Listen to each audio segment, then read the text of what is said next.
Hey guys, it's Paul and Laura. We're the Provencios, and happy Tuesday. Happy Tuesday.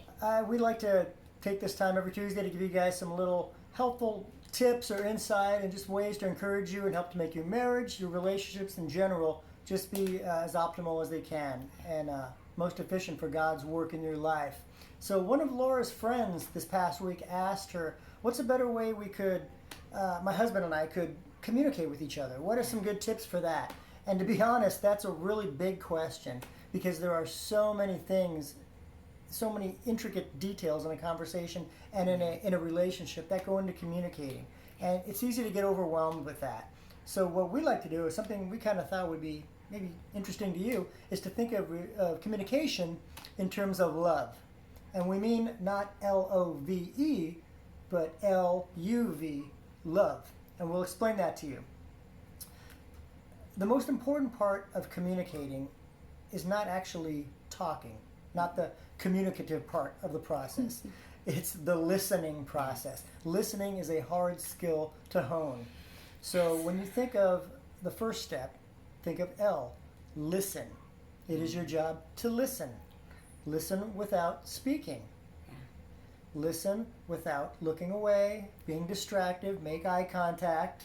I think I'm guilty of doing that a lot. Listening is vital to the communication process. Yeah. It's where communicating starts. The second letter is U for understand. And what I mean by understand is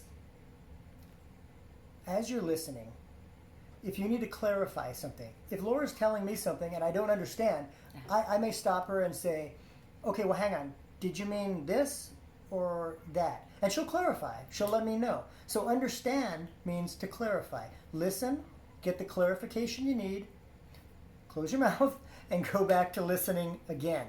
Okay? And how about V? V is my favorite one. V stands for validate. When you're sharing your heart in your marriage, your opinions, your emotions, you want to feel validated.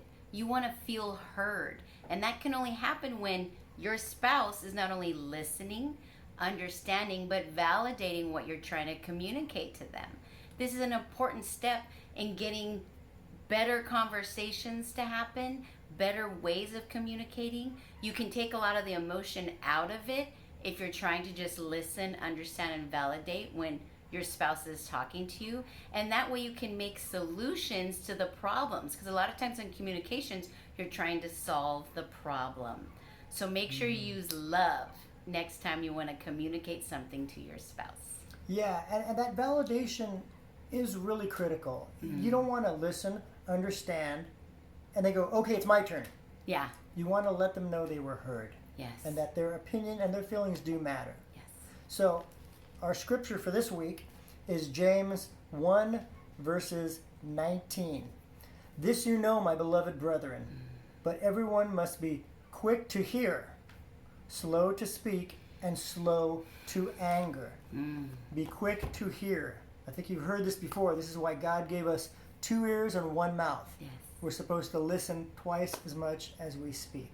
So listen, understand, get that clarification if you need to, and then validate. Try love. Try it for communication and see if that little tip helps you. Okay, guys? We hope you're having a blessed day so far, and we hope this helps to bless you. That's your 2 for Tuesday, because 2 are better than 1. God bless, guys. Till next time.